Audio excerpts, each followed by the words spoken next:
मैं गुरु जी के कल्याण करने के अलग अलग तरीके जानने को मिल रहे हैं, मैसेजेस मिल रहे हैं। आप सब सेवादारों का, मंदिर मैनेजमेंट का, गौरव अंकल का बहुत बहुत धन्यवाद इस उपलब्धि के लिए। गुरु जी का बहुत बहुत शुक्राना ऐसी सेवा को बख्शने के लिए।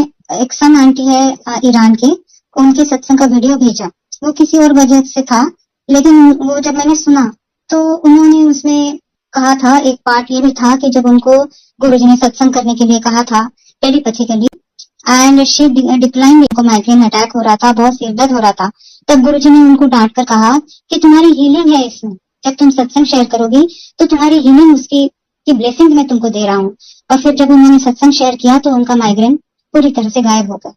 सो शायद ये मैसेज मेरे लिए था उस दिन के लिए। संगत जी, गुरु जी का गुणगान, गुरु जी की महिमा बखान करने के लिए, और गुरु जी का की कोई भी सेवा ये काम नहीं होता है। जो भी हमसे गुरु जी करवाते हैं उसमें सबसे पहले वो हमारा ही कल्याण करते हैं। जब हम शुरू में गुरु जी के पास जाते थे तब कभी कभी गुरु जी अंकल को कई बार पूछते थे मेडिकल एडवाइस कि ये मेरी शुगर कैसे कम होगी या वजन कैसे कम करना है वगैरह। तो हमें उस टाइम कुछ पता नहीं था कि गुरु जी को हमारी सलाह की क्या जरूरत है, लेकिन अंकल भी उनको मेडिकली एडवाइस बताते थे। लेकिन उसके 15 साल के बाद जब अंकल को खुद को डायबिटीज डायग्नोस हुआ और वेट की भी प्रॉब्लम हुई कि वेट भी कम करना है, तो उनके लिए ये कोई बहुत ज्यादा मुश्किल काम नहीं था। बिल्कुल आसानी से जरा सी एक स्टेप लेने से उनके साथ में एकदम से, जैसे आज भी वो इतना स्वीट खा लेते हैं और उनकी शुगर एक हद से ज्यादा नहीं बढ़ती है। वो मेडिसिन लेते हैं, ये बात नहीं है कि गुरु जी की ब्लेसिंग है तो मेडिसिन नहीं लेना। गुरु जी कहते थे डॉक्टर अपना काम करेंगे, मैं अपना काम करूंगा। तो शायद नहीं, मतलब पक्का ही वही उस समय जो गुरु जी ने उनको पूछा था, जिसका जिक्र किया था, वो सारी उनकी ब्लेसिंग थी जो 15-18 साल के बाद में उनको जो चीजें उनको होने वाली थी उसके लिए गुरु जी ने उनको पहले ही ब्लेस किया था। मैंने आज तक इस प्लेटफॉर्म पे कई बार अपनी जर्नी शेयर की है, तो आज थोड़ा सा ब्रीफ में बताऊंगी और मेरे फैमिली मेंबर्स या मेरी सिस्टर वगैरह को गुरु जी ने कैसे प्लेस किया है वो शेयर करूंगी। हम गुरु जी के पास पहली बार मिले थे हमारे एम्स के कलीग डॉक्टर खिन्नानी के घर पे जब गुरु जी आए थे। उस दिन गुरु जी ने कुछ संगत से सत्संग सुनवाए थे और बार बार ये जिक्र किया था कि देखो किस तरह से मैंने प्रैक्टिकल काम किया है, मैं प्रैक्टिकल गुरु हूँ और सब कुछ प्रैक्टिकल करके दिखाता हूँ। फिर उन्होंने हमें छोटे मंदिर आने के लिए बार बार कहा, बहुत प्यार से कहा, और फिर हम वहां गए। तो गुरुजी हमें रोज बुलाते रहे। हम उनके प्यार से, उनके ऑरा से बहुत प्रभावित थे और खींचे चले जाते थे। उसका बहुत आनंद आता था उनके साथ रोज मिलकर। किसी प्रॉब्लम की वजह से या किसी और वजह से, मतलब कारण से गुरुजी के पास नहीं गए थे और हमें पता ही नहीं था कि ये हमारे साथ क्या क्या कल्याण कर सकते हैं। बस उनके पास जाने का एक बहुत बड़ा पुल था, प्यार का, एक पीसफुल डिवाइन एटमॉस्फेयर का, और हम खींचे चले जाते थे। गुरुजी कभी किसी संगत को बताते थे अपना अनुभव शेयर करने के लिए और बहुत खुश हो जाते जब कोई बहुत बड़ा कल्याण किसी का होता। इनफैक्ट हम भी देख के बहुत अचरज में पड़ जाते कि ये खुद ही कितने खुश हो रहे हैं। ये would be totally red with happiness, with I mean उनका वो पूरा डिविनिटी बहुत सब जगह मतलब फैल जाती थी। और हमने इतना सेल्फलेस पर्सन कभी जिंदगी में देखा ही नहीं था। कई बार तो वो दूसरों का पेन भी अपने ऊपर लेते थे और खुद भी पेन में रहते थे। अगर ये कोई महसूस करे तो कभी उनको अपना दुख बताने की हिम्मत ना करे। तो हमें भी देखते देखते बहुत आनंद आता था कि लोगों का कितना कल्याण हो रहा है, कितना सब कुछ यहाँ पर इतना अच्छा सब कुछ हो रहा है, गुरु जी इतना कल्याण कर रहे हैं लोगों का। और देखते देखते हमें समझ में आने लगा कि हमारे साथ भी कुछ अच्छा हो रहा है, तो जबकि हमारी कोई उम्मीद नहीं थी या कोई सोचा भी नहीं था किसी चीज के लिए। एक छोटी सी बात बताती हूँ। शुरुआत ऐसी हुई थी कि अर्जुन अंकल है, सबरवाल अंकल, गुरु जी के पर्सनल सेवादार हुआ करते थे। उन्होंने एक सत्संग शेयर किया था अपना बहुत बड़ा पुराना, अस्थमा गुरु जी ने कैसे ठीक किया। तो जब वो सत्संग सुना रहे थे तो अंकल के ध्यान में आया कि इस बार अंकल को भी कोई तकलीफ नहीं हुई है अस्थमा की। हालांकि इनकी बहुत स्ट्रांग फैमिली हिस्ट्री है अस्थमा की, और इनको हर साल जब डिसीजन चेंज होता था तो एंटीबायोटिक्स लेने पड़ते थे, इनहेलर्स लेने पड़ते थे। तो इनहेलर्स हमेशा इनकी जेब में ही रहते थे। तो इनके ध्यान में आया तो सत्संग के बाद में इन्होंने जाके गुरुजी से कहा भी कि मुझे तो इस साल कभी भी कोई ना अटैक आया, ना मैंने कभी कोई इनहेलर यूज किया, ना कोई एंटीबायोटिक यूज किया। तब गुरुजी ने उनको हंसते हुए कहा कि अब क्योंकि तुम्हें ना ब्लेसिंग्स मिली है, इसलिए इतने छोटी छोटी मतलब स्टेप्स पे हम लोग गुरुजी ने हमें समझाया कि गुरुजी कैसे कल्याण करते हैं। तो एक बार ऐसे हुआ कि जब गुरुजी के पास जब हम जाते थे तो 10-11 बजे तक सारे और खाली हो जाता था, फिर थोड़ी सी संगत बचती थी, तब गुरुजी इनफॉर्मली सबसे बात करते थे। तो हम लोग जनरली हम लोगों को भी बहुत रोक के रखते थे, कहीं बाहर कभी ले जाते थे, कभी होटल्स में, कभी कहीं घुमाने, कभी शादी में, प्रोग्राम्स में, कभी नॉन संगत डे पे भी बुलाते रहते थे। तो इस तरह से हम लोग देखते थे कि गुरुजी की इंटरेक्शन कब कैसे होती है। जब गुरुजी अपना चोला पहन करके वो 2 घंटे या 1.5 घंटा जब वो अपने आसन पे विराजमान होते थे, तब तो वो पूरा ही डिविनिटी से एक रूप हुए मालूम पड़ते थे। अभी अभी राहुल अंकल का उन्होंने एक बुक लिखी है, उसमें उन्होंने भी इसका जिक्र किया है कि वो totally he would be in communion with the almighty, और he would be, he himself is almighty, so he would be in that position and with the whole world at it, उनको ब्लेस करने के लिए। और फिर कभी किसी से बात करते थे तो ही will be individually totally paying attention to an individual and बहुत प्यार से करते थे बात। तो मैं कभी कभी लोग ये भी बात करते थे कि गुरुजी हमारी ये प्रॉब्लम है, वो प्रॉब्लम है, जब इनफॉर्मली, तो मुझे अच्छा नहीं लगता था कि ये लोग इतनी छोटी छोटी चीजें इतने बड़े आई मीन पर्सनैलिटी और डिवाइन पर्सन के साथ में ये सब क्या बात कर रहे हैं, सो अच्छा नहीं लगता था। लेकिन जब अपने ऊपर बीतती है तब कभी अपने भी मन में आता है कि हमें भी ब्लेसिंग मिले। तो ऐसा मेरे साथ जब हुआ, जब मेरी सिस्टर छोटी बहन वो कनाडा में इमिग्रेशन लेकर के चली गई थी, she was alone there and working there, तो वहां पर उसके साथ में एक टाइम ऐसा आया कि बहुत ज्यादा उसको अपने काम में भी, वर्क में, एरिया में भी प्रॉब्लम होने लगी, उसकी तबीयत भी, मेडिकल भी प्रॉब्लम शुरू हुई, और बहुत सारी चीजें उसके घर में थेफ्ट हो गई, and she would be only sharing with me as an elder sister. तो मुझे उस समय लगा कि मुझे मेरे गुरु जी से ना मैं इनके उसके लिए मैं बात करूं, ऐसे मन में मेरे ख्याल आया। तो मैंने कहा नहीं, ऐसे करना चाहिए, नहीं करना चाहिए, I was just in two minds. तो मैंने सोचा कि नहीं, अगर उसकी मैं एक छोटी सी, मेरे पास एक बहुत पासपोर्ट साइज छोटा सा फोटोग्राफ था, वो मैं लेके गई। मैंने कहा अगर आज गुरुजी के पास बैठने का मुझे मौका मिला एंड गुरुजी ने मुझे बात करने का चांस दिया, तो I would just ask him something. तो मैं वहां पर सच में ये हुआ कि सच्ची में सब संगत चली गई, थोड़े से लोग रह गए, हम लोग गुरुजी के पास ही बैठे हुए थे और गुरुजी के बहुत अच्छे मूड में थे, हंसी मजाक कर रहे थे, किसी आंटी से बात कर रहे थे, आई वाज सिटिंग नेक्स्ट एक साइड में, मैं बैठी हुई थी अपने मुट्ठी में मेरी सिस्टर का फोटो लेकर के। आई हैड नो आइडिया कि what I am going to tell और से। तो जब गुरुजी ने हंसते हुए किसी आंटी के साथ कुछ बोला और मेरी तरफ ऐसे देखा, तो मैंने एकदम अपनी मुट्ठी खोल के उनके सामने कर दी और मुझे लगा कि मुझे क्या बोलना चाहिए, नहीं समझ में आया। मैंने कहा गुरुजी ये मेरी सिस्टर है, आप उनको ब्लेसिंग्स दो। तो गुरुजी ने बहुत प्यार से स्माइल किया और मुझे पूछा कि इनको क्या हुआ। तो मुझे कुछ भी, मैंने सोचा ही नहीं था कि मैं कुछ बताऊंगी, मुझे वैसे भी अच्छा नहीं लगता था लोग बताते थे। सो ब्लेस कर दो बोल। और अब गुरुजी पूछ रहे हैं कि क्या, तो I was not able to say anything and just mumble something, पता नहीं, and then Guruji started talking to somebody else. Guruji, तो मुझे बड़ा खराब लगा कि मैंने एक तो फोटो में ले गई और मुझे कुछ बोलना भी नहीं आया। सो अब तो गुरुजी ने तो अब उनको ब्लेस भी नहीं किया होगा।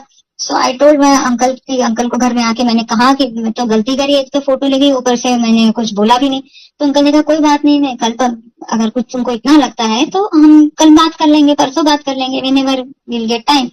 सो next day then I thought कि ठीक है अंकल ही बता सकते हैं, शायद मैं नहीं बता पाऊंगी, I am not a very social person that way, so मैं नहीं बात कर पाऊंगी। तो दूसरे दिन जब हम गए तो हम जैसे जाके बैठे, गुरुजी आसन के आके बैठे हुए थे एंड सडनली गुरुजी सत्संग के शुरुआत में ही गुरुजी ने हमारे ही एम्स के डॉक्टर हैं, डॉक्टर सुरेश शर्मा, ईएनटी के हेड थे वो, आज गुरुजी की बहुत बख्शिश है उनके ऊपर, वो नेशनल मेडिकल कमीशन के चेयरमैन हैं। सो उनको गुरुजी ने सत्संग शेयर करने के लिए कहा और उन्होंने अपने सत्संग की शुरुआत में ही अपनी माँ का सत्संग शेयर किया कि गुरुजी ने उनको फोटो देखी थी, गुरुजी ने उनकी माँ की। तो गुरुजी काफी मतलब थोड़ी देर तक फोटो की तरफ देखते रहे and he felt very scared कि भाई गुरुजी तो किसी के ऊपर, अगर किसी की फोटो के ऊपर नजर भी डाल देते हैं तो that person comes out of coma also, तो वो कोमा में से खड़े हो जाते हैं। तो ये सुनकर के अंकल मेरी तरफ देखने लगे कि सुना, मतलब तुम्हें क्या मैसेज मिल रहा है। So then I was satisfied कि चलो गुरुजी ने बस पूछा ही सही, तो वही उसके लिए ब्लेसिंग है, so I should not worry, I understood that. And फिर मैंने बाकी सत्संग सुना, never thought about it and कोई जिक्र भी नहीं, किसी से भी नहीं किया, और बल्कि मेरी सिस्टर को बता दिया कि everything will be alright soon. And सच्ची में वो बिल्कुल बाद में सारी चीजें धीरे धीरे उसकी ठीक हो गई। My mother wanted her to be near home, मतलब इंडिया के बाहर लेकिन ज्यादा दूर ना हो, कनाडा जैसे। So she got a job with telephonic interview in Dubai in a very good position and उसकी तबीयत भी धीरे धीरे ठीक हुई और सारे प्रॉब्लम्स उसके धीरे धीरे सॉल्व हुए। गुरुजी ने फिर उसकी लाइफ ही जैसे गुरुजी चलाते हैं उस तरह से गुरुजी अपनी मतलब जो चीजें नहीं ठीक होती हमारे लिए वो हट जाती है, जो चीजें सही होती है वो गुरुजी बराबर चलाते हैं. So that's how it happened. After many years now she is back in Delhi, sorry in India. और उसके साथ में अभी थोड़े साल पहले, बिफोर लॉकडाउन, लॉकडाउन से भी एक साल पहले, 4-5 साल पहले, शी वॉज डायग्नोज, उसको मेडिकल प्रॉब्लम फिर शुरू हुई. तो and it turn out to be lymphoma, which is a blood disorder or cancer, you can say. And no, my parents are no more, so I had to go and look after her. तो जब सबसे पहले जो diagnosis हुआ, it was very hard. छोटी बहन को, और उस घर में हमारे सबसे छोटी है और नॉट मैरिड ऑल्सो, तो she had nobody to look after her. तो हम, and she was very dejected कि भाई ये सब क्या हो रहा है मेरे साथ, और गुरुजी की इतनी ब्लेसिंग्स भी है मेरे साथ, और ऐसे ऐसे मेरे साथ हुआ. And she was very adamant that she doesn't want to take chemotherapy. और जबकि सारे डॉक्टर्स जिनको भी हमने देखा, यहाँ भी हमने अपने फ्रेंड से पूछा, तो सब लोगों ने सजेस्ट किया कि she has to take chemo. तो शी सेड कि मैं तो बिल्कुल नहीं लूंगी. Then she herself found out, एक टाटा मेमोरियल के जो एक एक्सपर्ट है उसके लिम्फोमा के, and is a very old doctor, and बहुत ही थोड़ा सा टाइम बैठते हैं वो कहीं किसी हॉस्पिटल में. So we went there, and वहां पर हमें बहुत 4-5 घंटे उनके लिए वेट करना पड़ा. And we were sitting outside his room, and my sister was doing मतलब all kinds of thing, all kinds of thing कि मैं तो ऐसे चली जाऊंगी, और मैं तो कोई कीमो नहीं लूंगी, कीमो लूंगी तो मेरे ना सारे बाल चले जाएंगे, ये होगा वो होगा. And I just kept saying कि just believe in Guruji, and आप पहले डॉक्टर से बात तो कर लो. तो जब हम लोग अंदर गए, जो डॉक्टर साहब ने उसको पूरी फाइल वाइल देखी और पूछा और देखा उनको, तब फर्स्ट सेंटेंस ही अटर्ड कि मैं आपको कीमो नहीं दूंगा. देन ही सेड कि आपके बाल नहीं झड़ेंगे. तो मतलब जो शी हैड डाउट्स ना, वो सारे डाउट्स मतलब वो ही क्लियर्ड इट. ही सेड कि मैं आपको इम्यूनोथेरेपी दूंगा, which is relatively new and which doesn't have this kind of side effects and all that. तो आप उसको मैं आपको कुछ साइकिल्स उसके दूंगा, लेट अस सी क्या होता है. And then she agree to it. And then मैंने भी बहुत, मुझे सुकून मिला कि चलो गुरुजी ने कुछ रास्ता दिखा दिया. And she became all right after 6 cycles और सो. एंड फिर लॉकडाउन भी हो गया, तो 1-2 साइकिल्स उसके रह भी गए थे, बट शी वाज फाइन. अभी उसके 4-5 महीने पहले अगेन उसके blood report started showing decline, and she was feeling very restless and मतलब वीक, एंड जो भी सिम्टम्स उसके हो रहे थे. तो जब उसको ये होने लगा, उसी समय यहाँ पर दिल्ली में, शी वॉज इन पुणे, किसी आंटी को मेडिटेशन में गुरुजी ने मेरे लिए मैसेज दिया कि आई should not have worry for my sister. तो मतलब उन्होंने एक बहुत ही एक्सप्लिसिट और ऐसे मैसेज दिया. And at the time she didn't have that kind of problem actually. उसके पहले ही मुझे मैसेज मिला कि मैंने उसकी चिंता नहीं करनी चाहिए, और मेरी समझ में नहीं आया कि मुझे ऐसा मैसेज क्यों मिला. तो ऐसे कि ठीक है, पता चलेगा. फिर बाद में मेरी सिस्टर के जो भी रिपोर्ट्स आए, थोड़े मतलब डिक्लाइन होने के ब्लड रिपोर्ट्स, उसका सब haemoglobin and all, WBC count वगैरह सब लो हो रहे थे. अगेन डॉक्टर सेड कि she will have to take cycles. उसको बहुत फिर से लगा कि ऐसे कैसे फिर से मुझे प्रॉब्लम शुरू हो गई, व्हाट इज दिस. तो देन आई टोल्ड हर कि मुझे भी ऐसा ऐसे मैसेज मिला था, लेकिन हम देखते हैं अभी क्या करना है, तो there is no other way also. तो जब उसने पहला ही साइकिल लिया, तो जैसे as if it was waiting, Guruji was waiting. तो पहला इंजेक्शन है जो उसका वो डे केयर में होता है, उसके बाद ही she started, the next day she started improving. तो मतलब कोई चीजों के अंदर से मतलब अंदर उसमें से हमको जाना ही पड़ता है, but Guruji is there, always there to help. So अभी उसका मतलब 3 महीने हो गए, और शी हैड 3 इंजेक्शन और 3 साइकिल्स फॉर दैट. एंड अभी ये लास्ट वीक ही उसके हुआ है cycle, and she got her blood reports 2-3 days ago, and they are almost normal, and she is feeling normal. तो ये है गुरुजी, जो भी कुछ है. और एक चीज थी उसके साथ में कि जब मैं हमारे एक अंकल है संगत के, उन्होंने हमें मराठी में ट्रांसलेशन करने के लिए रिक्वेस्ट की थी लाइट ऑफ डिविनिटी के सत्संग. तो मैंने कहा था कि मैं मंदिर में जाती हूँ, सेवा करती हूँ वगैरह, तो और ऑफिस का भी काम होता है मेरे पास, तो शायद I won't have much time. So he said कि you can edit it, and आप ना उसको किसी और को भी दे सकते हैं. तो I had forwarded it to my sister for the translation. तो मेरी सिस्टर ने कुछ ट्रांसलेट किए हैं, और जिस दिन इसका डायग्नोसिस हुआ, उसी दिन गुरुजी ने उसको doctor MP Sharma, doctor Saini, uncle जो है, he himself is a doctor and he also had lymphoma, और उनको भी सेकंड टाइम भी प्रॉब्लम हुई एंड गुरुजी ने उनको कैसे ठीक किया। उनके डॉटर इन लॉ का भी सत्संग कई बार अभी हमने इसमें भी सुना है। So that day she translated that and she said कि what a coincidence. I said कि there is no coincidence with Guruji, you know, Guruji has given you also message directly, he has given me message and you also. तो इस तरह से गुरुजी अभी उसका सब कुछ फिर से नॉर्मल हुआ है एंड थैंक्स टू गुरुजी, शुक्राना ऑलवेज। हम सब हमेशा हमेशा हमको शुक्राना ही शुक्राना करना है। सो ये एक बात हो गई। गुरुजी हमारे जब ये सब गुरुजी हमारे लिए तब करते हैं, तो जब हम कभी उनको कुछ मांगी भी नहीं, तब भी हमें गुरुजी ये सब हमारे लिए करते हैं। तो हमें मुझे एक चीज याद आ रही है कि जब काफी संगत ने देखा होगा कि एक गुरुजी की वीडियो है जिसमें गुरुजी कहते हैं नोएडा नो आइडिया। तो ये वीडियो जब गुरुजी हमारे घर आए थे उस टाइम की है, उस वहां की है, जब गुरुजी ने सारे एम्स के डॉक्टर्स को ब्लेस करने के लिए और एम्स को ब्लेस करने के लिए 2006 में 28 जून को वो आए थे, सत्संग किया था। उसका मैंने डिटेल में उसका सत्संग भी किया हुआ है इस प्लेटफॉर्म पे भी। तो वो इसलिए मुझे याद आया क्योंकि नोएडा में हमारा एक प्लॉट था जिसको हमने कभी सोचा था कि रिटायरमेंट के बाद वहां घर बनाएंगे, लेकिन जब हमने वो ले लिया और उसकी फॉर्मेलिटीज कंप्लीट की, रजिस्ट्री वगैरह सब कुछ हमारा बिल्कुल ठीक ठाक हो गया, उसके बाद में हमें पता चला कि जिस पर्सन ने हमको ये बेचा था उसने उसकी पावर ऑफ अटर्नी किसी और को भी दे के रखी थी। जो नोएडा में कई बार ऐसे इंसिडेंट्स हो जाते हैं, हमें पता चला बाद में, और उस केस में हमें भी इन्वॉल्व करने का हुआ था। So we were little this thing but never thought crossed our mind कि कभी हम ये मतलब गुरुजी के पास ऐसी कभी कोई बात करें, बल्कि हमारे कभी थॉट में भी नहीं आया। एक दिन मैं संगत में बैठी हुई थी और लंगर का टाइम था, तो लंगर के बीच में जो टाइम होता है वहां उस समय मैं वहां पर छोटे मंदिर के सीढ़ी पे बैठी हुई थी और मेरे साथ ही रोमा आंटी जो वहीं एम्पायर स्टेट के में पास में ही रहती हैं, वो बैठ के किसी से फोन पे बात कर रही थी and what she was talking I could listen but I was not able to listen of course कि वो दूसरे तरफ से क्या बात हो रही है, but she Roma aunty was repeating what the other person was saying and she was repeating like this कि अच्छा तो वो आपका प्लॉट था, तो फिर वो उन्होंने आपके ऊपर केस कर दिया, आपके सारा मतलब ठीक ठाक व्यवहार होने के बावजूद भी, और अब आप तो फिर इसमें आ गए।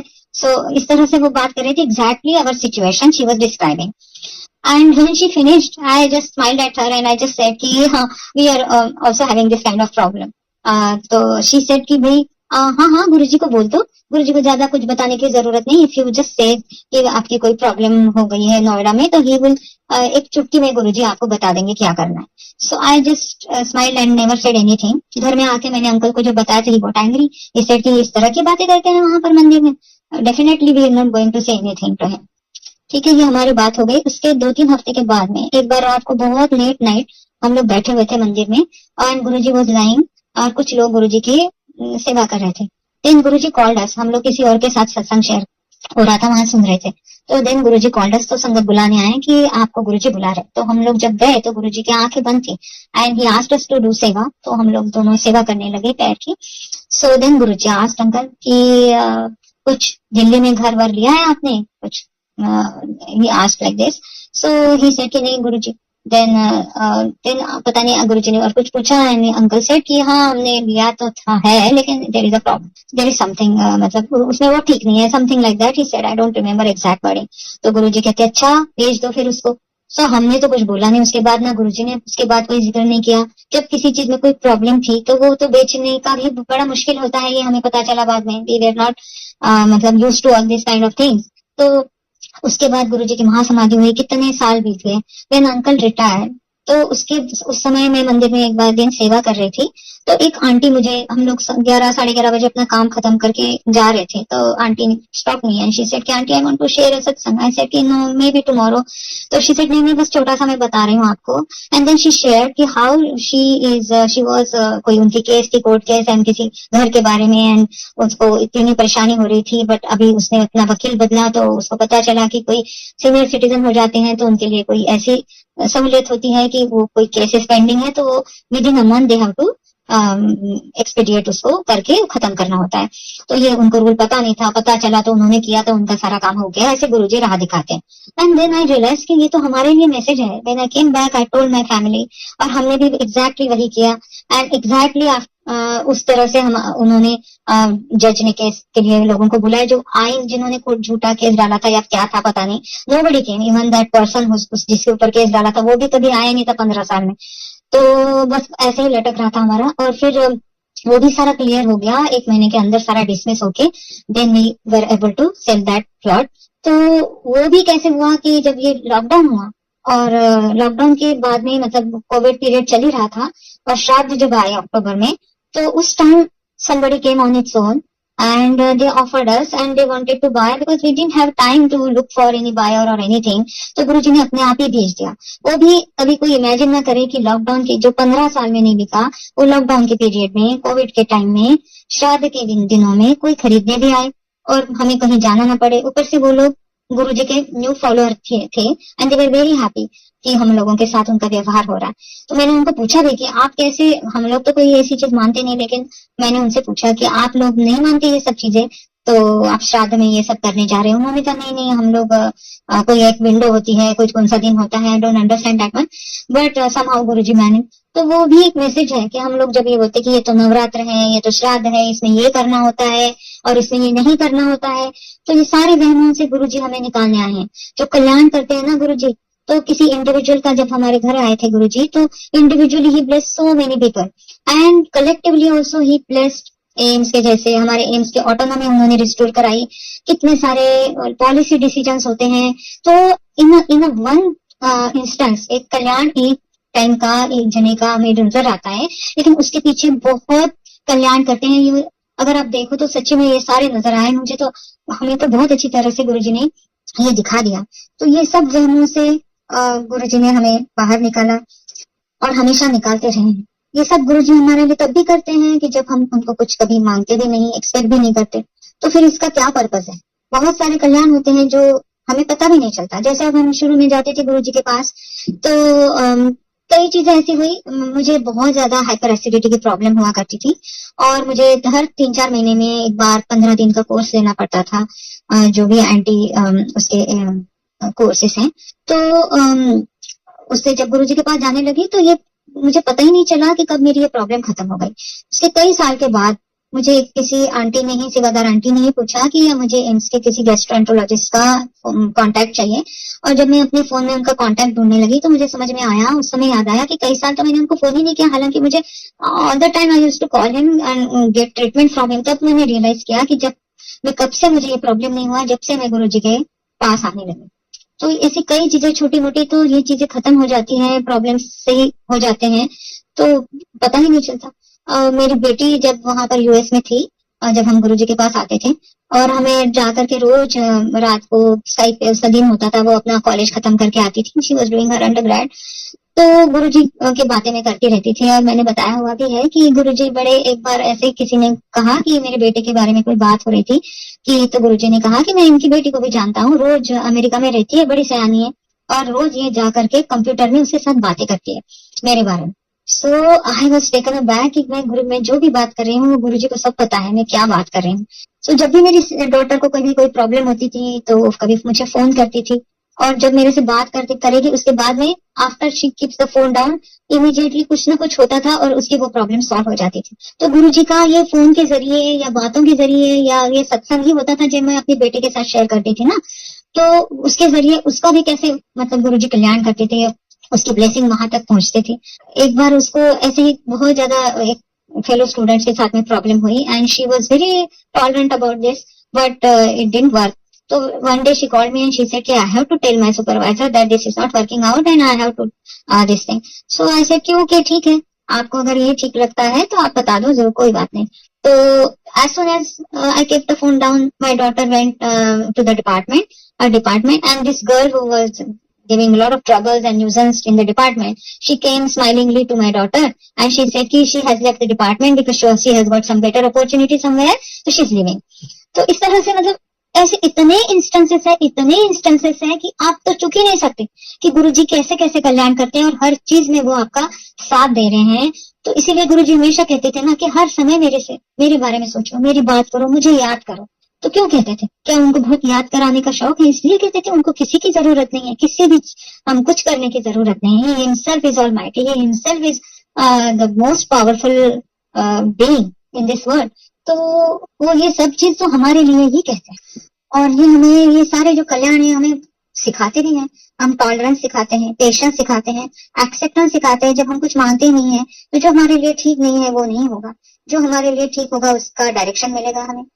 हम गुरु जी से कितने करीब हैं, या हम कितने सत्संग करते हैं, किस तरह से बड़े बड़े करते हैं, या सेवा कितनी करते हैं, इसका कोई मायने नहीं है अगर हमको उनके दिखाए राह पे हम चल नहीं पाएंगे तो। कई बार हम कहते हैं कि अरे हमसे हम नहीं करेंगे या नहीं किया हमने, क्योंकि या कोई गलत किया तो हम आखिर में इंसान है ना, तो इसलिए हम लोग ऐसे हो जाते हैं। लेकिन हम लोग इंसान है इसीलिए तो हम ये सारी चीजें कर भी सकते हैं। एक इंसान ही तो है इतने सारे जीव सृष्टि में कि जिसको भगवान ने ये एक मतलब चीज बख्शी है कि जिसके जरिए हम भगवान को प्राप्त कर सकते हैं। सो गुरु जी सब पे मेहर करें। जय गुरु जी।